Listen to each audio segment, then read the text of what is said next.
y quiero leer aquí un documento que preparamos para esta ocasión. Dice así: en vez de muros y deportaciones, Morena propone crear una zona libre en la frontera norte. En nuestra concepción de desarrollo consideramos fundamental retener a la gente en sus lugares de origen. La emigración, la economía informal y mucho menos las actividades ilícitas deben ser, como ha venido sucediendo, las únicas alternativas para los mexicanos. Es indispensable que haya oportunidad de trabajo e ingresos justos a lo largo y a lo ancho del territorio nacional. En los últimos tiempos, el crecimiento vertical de la economía ha producido profundos desequilibrios regionales. No solo se sigue padeciendo de la disparidad norte-sur, sino también se está ahora careciendo de falta de oportunidades de trabajo en la mayor parte del territorio nacional. Nuestro país se ha venido despoblando y como nunca ha aumentado la emigración interna y a los Estados Unidos. En el periodo neoliberal, 1983 a la actualidad, 2016, la tasa de crecimiento ha sido en todo el país del 2% anual. Pero estamos hablando del promedio nacional, lo que no significa que en todo el país haya pasado lo mismo. No en todos lados se ha crecido al 2% anual. Se llega a esta media porque ha habido mayor crecimiento en lugares bien delimitados. Por ejemplo, en las zonas turísticas del Caribe y del Pacífico, en ciertas ciudades del centro y del norte del país, y en la franja fronteriza donde hay industrias maquiladoras. Sin embargo, en la mayor parte del territorio nacional, la economía no solo se ha estancado, sino que ha decrecido, ha estado bajo cero durante 30 años, 3 décadas. Es una realidad espeluznante que de 1983 a la fecha, casi la mitad de los municipios del país han perdido población y se ha producido un gran éxodo hacia unas cuantas regiones del país y al extranjero. Son muchos los ejemplos de esta mudanza. En el caso de Veracruz, en las últimas 2 décadas, abandonaron ese estado más de 1 millón de habitantes para salir a buscar trabajo y vivir en ciudades fronterizas.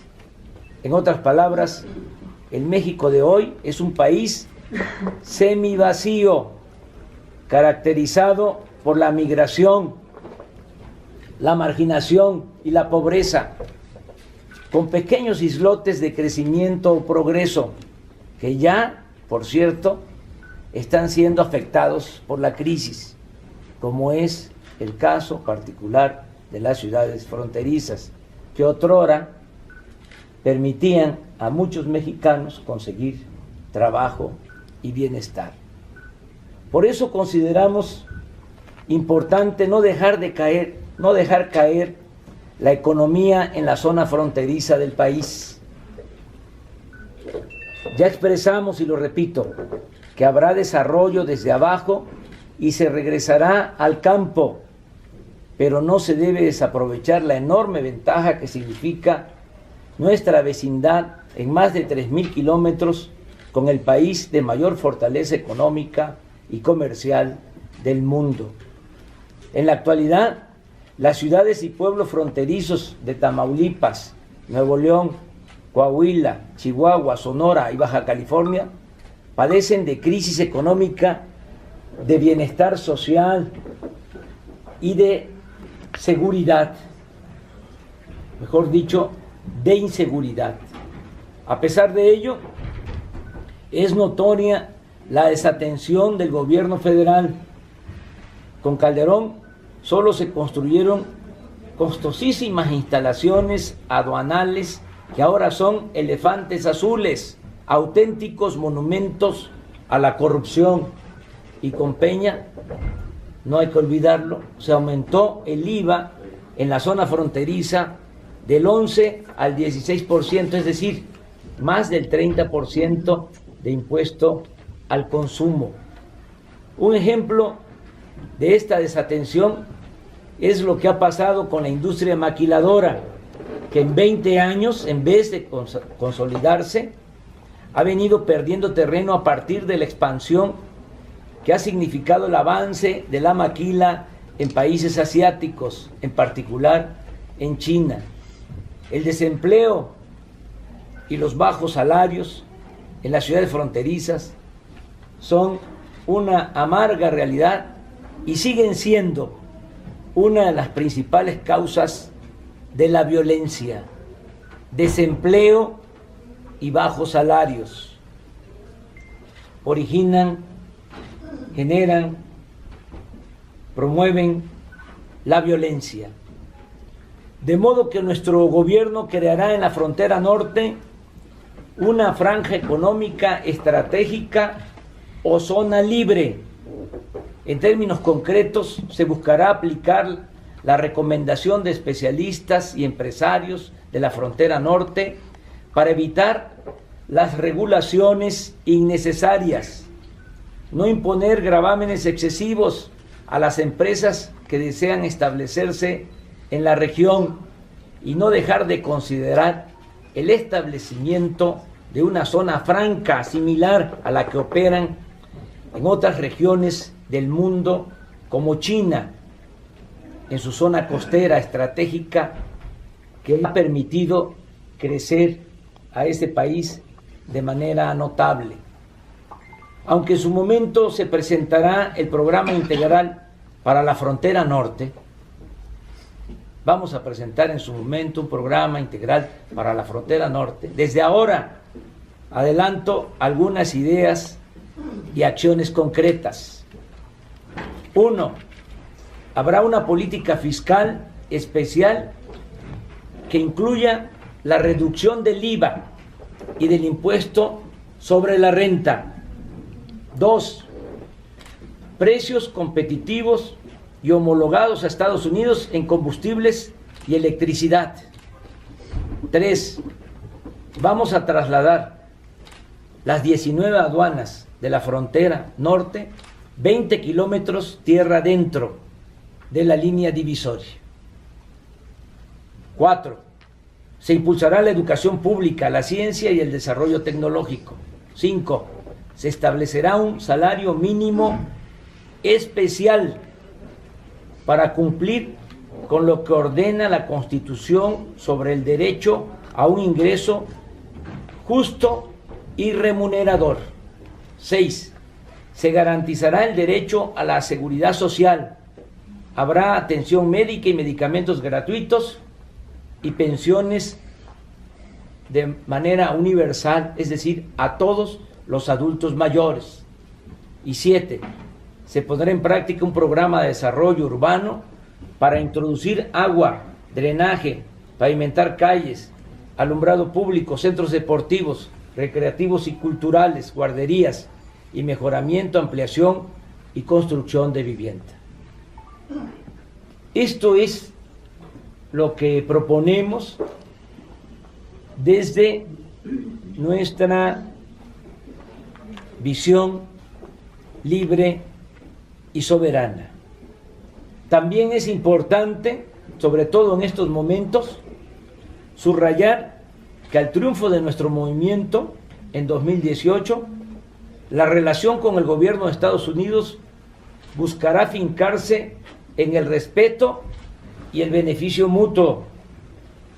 La misión será convencer y persuadir a las autoridades del vecino país que por el bien de las dos naciones es más eficaz y más humano, sobre todo, aplicar una política de cooperación para el desarrollo que insistir, como sucede actualmente, en dar prioridad a los asuntos policíacos o militares.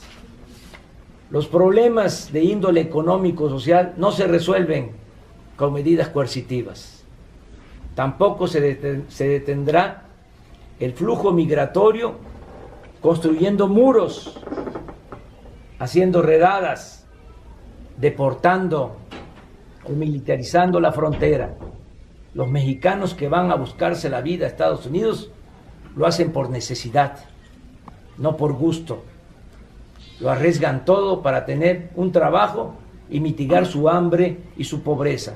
Ellos, como todos los migrantes del mundo, deben ser amparados y protegidos por el principal de los derechos humanos, el derecho a la vida, proclamado por Franklin Delano Roosevelt, el mejor presidente de Estados Unidos en la historia reciente. Por eso, en vez de actuar, en vez de la actual política de Estados Unidos hacia México y de las balandronadas de la temporada electoral, se requiere que los nuevos gobernantes del vecino país mejor vayan pensando en ampliar y sobre todo reorientar su ayuda oficial a México. Estamos dispuestos a procurar una nueva relación con el gobierno de Estados Unidos fincada en la relación, en la cooperación para el desarrollo y en la ayuda mutua. No descartamos incluso la posibilidad de firmar un acuerdo para la aplicación de un programa bilateral orientado a reactivar la economía y a crear empleos en México, incluyendo acciones de desarrollo en la franja fronteriza para aprovechar ventajas mutuas por disposición de mano de obra, recursos naturales y mercado. En suma, en la relación con los Estados Unidos habrá prudencia, respeto al derecho ajeno, cooperación y firmeza en la defensa de nuestra soberanía. Ciudad Juárez, Chihuahua, a 20 de octubre de 2016. Este era el documento que le di. Con esto retoma usted su campaña presidencial.